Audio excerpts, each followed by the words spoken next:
Hello बच्चों, welcome to science academy foundation channel. जैसे कि आज हम लोग फिर से एक बार केमिस्ट्री का चैप्टर नंबर 4 जिसका नाम है स्ट्रक्चर ऑफ एटम या दूसरा नाम इसको क्या बोलते हैं, एटॉमिक स्ट्रक्चर। और इस चैप्टर के ऊपर आज हम लोग चर्चा करने वाले हैं, ठीक ना। सबसे पहले जानेंगे एटम क्या होता है, ठीक ना। उसके बाद जानेंगे मॉलिक्यूल्स क्या होता है। चलिए पहले हम जानेंगे एटम क्या होता है। व्हाट इज एटम, एटम कहते किसको है, ठीक ना। तो एटम एक ऐसा सब्सटेंस है जो कि ढेर सारा एटम मिलता है तब एक मॉलिक्यूल्स का निर्माण होता है, ठीक है। तो एटम जो है सबसे छोटा यूनिट है, किसी भी पार्टिकल का सबसे छोटा यूनिट होता है वो क्या है, एटम होता है, ठीक है। जो कि केमिकल रिएक्शन में पार्टिसिपेट नहीं करता है, ठीक ना। Which take part chemical reaction में क्या करता है, तो एटम जो है पार्टिसिपेट करता है, लेकिन ये वातावरण में अकेला नहीं रहता है, ठीक ना। यानी at the smallest particle of substance, the smallest particle of substance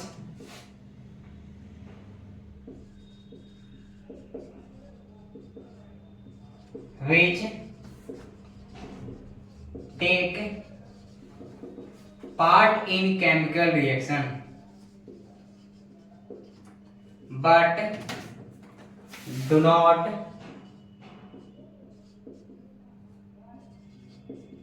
exist in free state। Atom क्या होता है, तो स्मॉलेस्ट पार्टिकल ऑफ सब्सटेंस होता है, ठीक ना। जो कि क्या करता है, केमिकल रिएक्शन में पार्टिसिपेट करता है, लेकिन वातावरण में क्या अकेला नहीं रह पाता है, उसको क्या बोलते हैं हम लोग, एटम बोलते हैं, ठीक ना। दूसरा क्या बोल सकते हैं, atom is the building block of our any substance. Atom क्या होता है, तो किसी भी सब्सटेंस का एक छोटा सा यूनिट होता है, और यही छोटा सा यूनिट से मिल करके क्या बनता है, कोई भी सब्सटेंस बनता है, ठीक ना। उसको हम लोग क्या बोलते हैं, एटम बोलते हैं। एग्जांपल में क्या बोल सकते हैं एटम में, तो वो क्या है, ऑक्सीजन का एक एटम है, ठीक ना। एल क्या है, एल्युमिनियम का एक एटम है। जेड क्या है, जिंक का एक एटम है। और Na का है, सोडियम का एटम है। डॉट डॉट डॉट एटम जो है बहुत सारा है, ठीक ना। तो सिंपल सा क्या जानते हैं हम लोग, एटम जो होता है सबसे छोटा पार्टिकल ऑफ सब्सटेंस होता है, जो कि केमिकल रिएक्शन में पार्टिसिपेट करता है, बट वातावरण में अकेला नहीं पड़ता है, नहीं रहता है, यानी एनवायरनमेंट में है जो एटम अकेला नहीं रहता है, ठीक है। अगला क्या जानेंगे हम लोग, मॉलिक्यूल्स क्या होता है, ठीक ना। दूसरा क्या आता है, मॉलिक्यूल्स। मॉलिक्यूल्स किसको बोलते हैं, तो जब ढेर सारा एटम मिलता है, ठीक ना, जब ढेर सारा एटम मिलता है तब एक मॉलिक्यूल्स का निर्माण होता है, या तो सेम काइंड का एटम हो या तो अलग अलग एटम हो, ठीक ना। यानी क्या बोल सकते हैं, the smallest particle of substance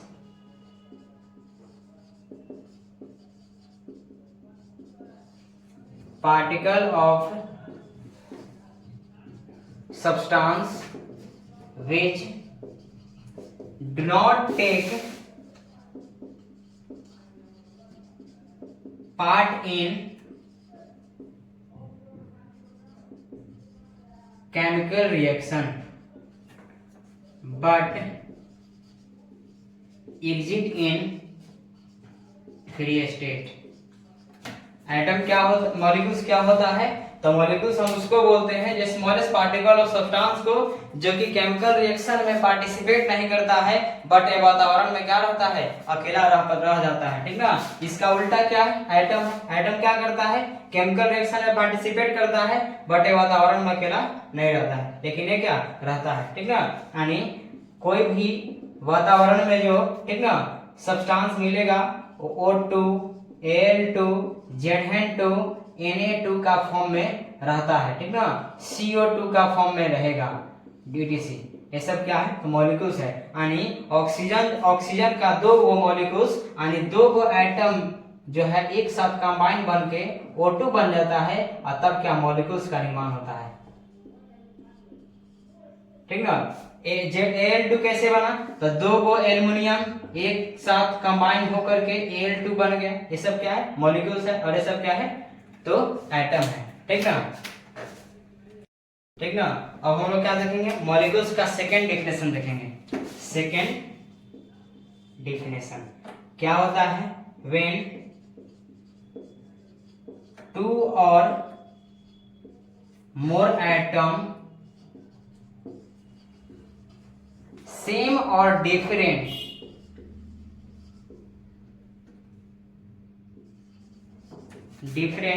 combine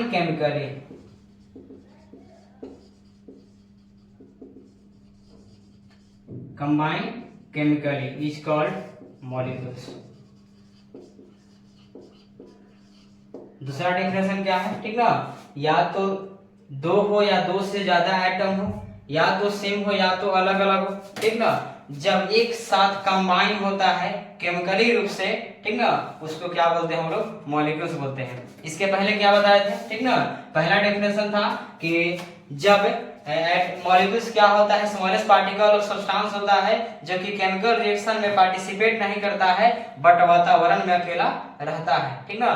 दूसरा क्या बताएं, दो हो या दो से ज्यादा एटम हो, या तो सेम हो या तो अलग अलग हो, जब एक साथ केमिकल रूप से कंबाइन करता है तब क्या बनता है, मॉलिक्यूल्स बनता है। एक साथ कैसे कंबाइन होता है, ठीक ना, तो O और एक और O दोनों एक साथ मिल गया तो O2 बनता है, H2O water, H2 plus O2, ठीक ना, क्या बनता है, H2O बनता है, H2O बनता है। हाइड्रोजन क्या है, अलग है, ऑक्सीजन क्या है, अलग है, दोनों एक साथ कंबाइन हुआ H2O बन गया, ये क्या है, मॉलिक्यूल्स बना, मॉलिक्यूल्स ऑफ वाटर बना, ठीक ना।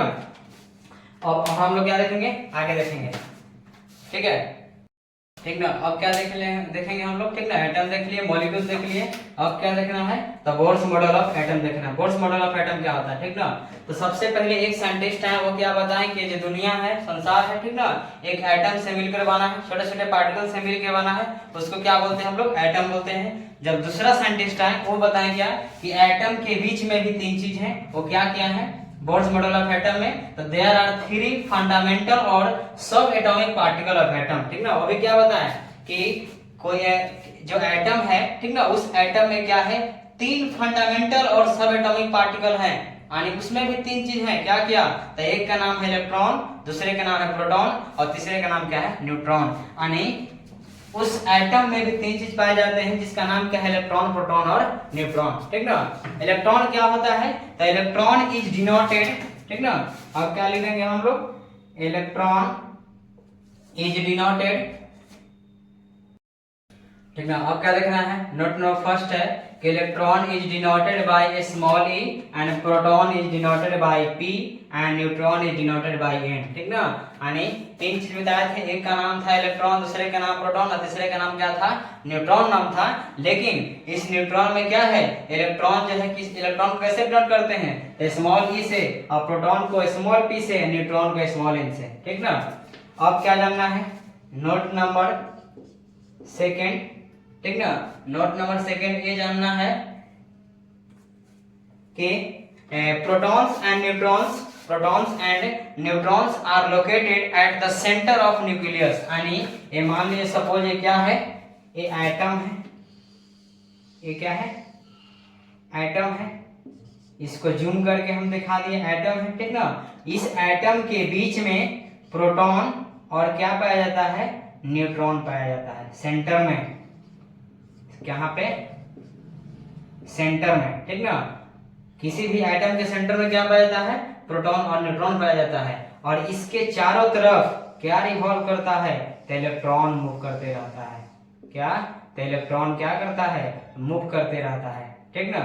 ये जान गए, यानी दो चीज, दो को प्रोटॉन न्यूट्रॉन कहाँ होता है, तो अंदर होता है, इसके चारों तरफ कौन मूव करता है, तो इलेक्ट्रॉन मूव करता है, ठीक ना। अब लिख देंगे क्या नोट में, protons and neutron, note number second लिख देंगे क्या, protons and neutrons are located at the centre of atom.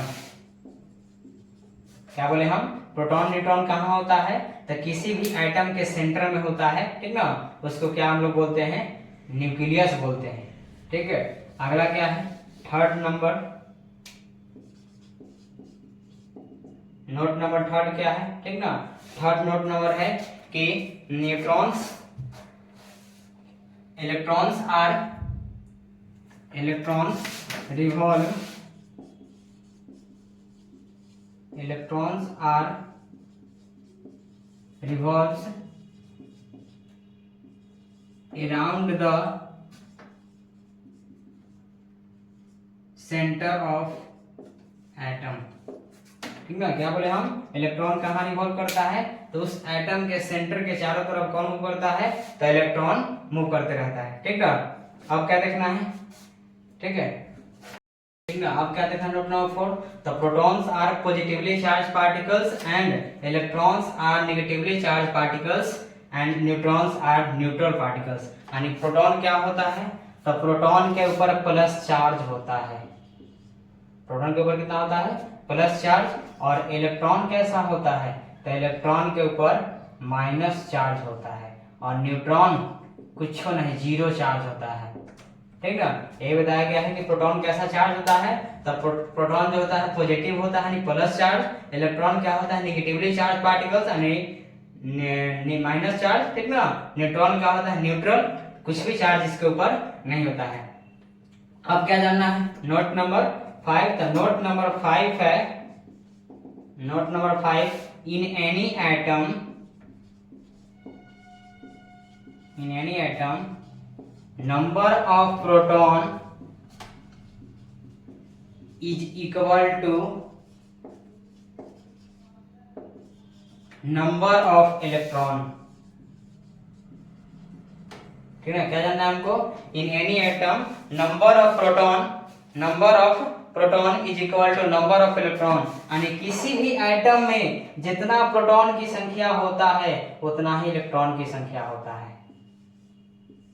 कोई भी एटम हो, अगर प्रोटॉन की संख्या 8 है तो इलेक्ट्रॉन की संख्या भी 8 होगा, अगर प्रोटॉन की संख्या 12 है तो इलेक्ट्रॉन की संख्या भी 12 होगा। क्यों होगा, क्योंकि कोई भी एटम में क्या होता है, number of proton is equal to number of electron, यानी जितना प्रोटॉन की संख्या होता है उतना ही इलेक्ट्रॉन की संख्या होता है। ठीक ना, so proton and electron is equal in any atom. ठीक ना, इक्वल नंबर ऑफ प्रेजेंट, यानी सपोज अगर किसी एटम में प्रोटॉन की संख्या 17 है तो इलेक्ट्रॉन की संख्या भी 17 होगा, अगर किसी एटम में प्रोटॉन की संख्या 9 है तो इलेक्ट्रॉन की संख्या 9 होगा। क्यों होगा, क्योंकि दोनों इक्वल होता है आपस में। ठीक ना, अगला क्या जानना है, most of the space inside the atom is empty. Note number 6 है, most of the space inside the atom is empty। क्या बोल रहा है, ठीक ना, बात ये बोल रहा है कि एटम के अंदर ये तीन चीज के बाद, प्रोटॉन और इलेक्ट्रॉन के बाद भी क्या होता है, स्पेस बहुत सारा खाली होता है। ठीक ना, बहुत सारा स्पेस क्या होता है, तो खाली होता है। ठीक है, ठीक ना, अब क्या देखना है, क्वेश्चन नंबर फर्स्ट है 9th क्लास का फेमस क्वेश्चन कि why atoms are electrically neutral. ठीक ना, यानी एटम जो होता है और न्यूट्रल क्यों होता है। ठीक ना, यही देखना है। तो अभी हम लोग क्या देखेंगे कि इन एनी एटम, कोई भी एटम में जितना प्रोटॉन की संख्या होता है उतना ही इलेक्ट्रॉन की संख्या होता है। देखे हैं पीछे। ठीक ना, प्रोटॉन के ऊपर प्लस चार्ज होता है, इलेक्ट्रॉन के ऊपर माइनस चार्ज होता है, प्लस माइनस क्या होगा, आपस में न्यूट्रल हो जाएगा। ठीक ना, सो एटम इज इलेक्ट्रिकली न्यूट्रल। ठीक ना, सिंपल सा है क्वेश्चन, आसान है। तो लिखना है in any atom, in answer क्या होगा इसका, in any atom number of proton is equal to number of electron. Number of proton equal to number of electron. ठीक है, and proton are positive charge particle and protons are positive charge particles and electrons are negative charge particles and total number of positive charge and total number of positive charge is equal to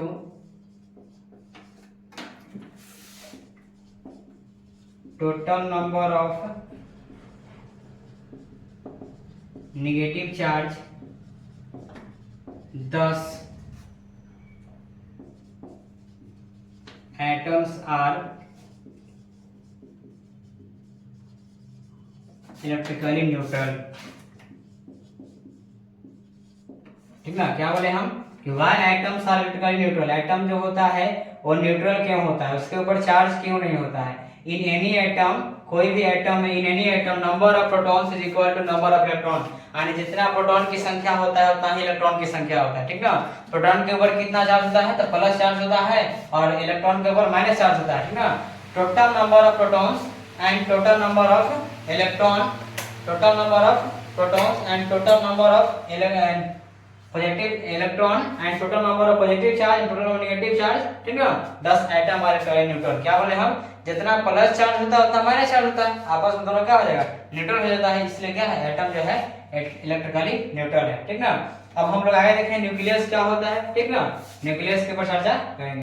ठीक ना, अब क्या देखना है, nucleus किसको बोलते हैं। ठीक ना, तो the centre of an atom. ठीक ना, किसी भी एटम के सेंटर में जहां पे क्या होता है, प्रोटॉन्स और न्यूट्रॉन्स सिचुएटेड होता है। ठीक ना, उसको क्या बोलते हैं हम लोग, न्यूक्लियस बोलते हैं। और बताए थे, ठीक ना, क्या बताए थे कि क्या है, बहुत बड़ा एटम, इसको जूम किया हमने, और इसके बीच में क्या है, प्रोटॉन प्लस न्यूट्रॉन है, कहाँ, तो सेंटर में। इसी सेंटर को हम लोग क्या बोलते हैं, न्यूक्लियस बोलते हैं, न्यूक्लियस बोलते हैं। ठीक ना, न्यूक्लियस बोलते हैं, सेंटर बोले या न्यूक्लियस बोले, किसी भी एटम के सेंटर में हो या न्यूक्लियस में होता है, क्या होता है, तब प्रोटॉन और न्यूट्रॉन होता है, उसी को क्या बोलते हैं हम लोग, न्यूक्लियस बोलते हैं। और इसके चारों तरफ पता है क्या मूव करता है, तो इलेक्ट्रॉन मूव करते रहता है। ठीक ना, अगला क्या देखना है, एटॉमिक साइज, एटॉमिक नंबर किसको बोलते हैं। एटॉमिक नंबर, सबसे पहले एटॉमिक नंबर को कैपिटल जेड से डिनोट करते हैं। ठीक ना, total number of protons present in nucleus of an atom, यानी किसी भी एटम के जितना प्रोटॉन की संख्या होता है, ठीक ना, of an element is called atomic number. किसी भी एलिमेंट का, किसी भी एलिमेंट का एटम में जितना नंबर होता है प्रोटॉन की संख्या, उतना ही नंबर क्या होता है, एटॉमिक नंबर होता है। यानी Z equal to P, Z equal to P equal to E कैसे आया। ठीक ना, यानी अभी क्या बोला कि जितना नंबर होता है प्रोटॉन की संख्या, उतना ही क्या होता है, एटॉमिक नंबर होता है। ठीक ना, एटॉमिक नंबर को क्या से डिनोट करते हैं, कैपिटल जेड से, और उसको P से, प्रोटॉन को P से। इसके पिछले में क्या देखे थे, पीछे में तब P इक्वल टू E देखे थे, P इक्वल टू E देखे थे, यानी P जो है E के बराबर है, तब P जब E के बराबर है और P Z के बराबर है, यानी दोनों क्या होगा, बराबर होगा। ठीक ना, यानी कहने का मतलब है कि ये P जब E के बराबर था, ठीक ना, और यही P Z के बराबर है, तो Z equal to P equal to यही ना होगा। ठीक ना, यानी जितना प्रोटॉन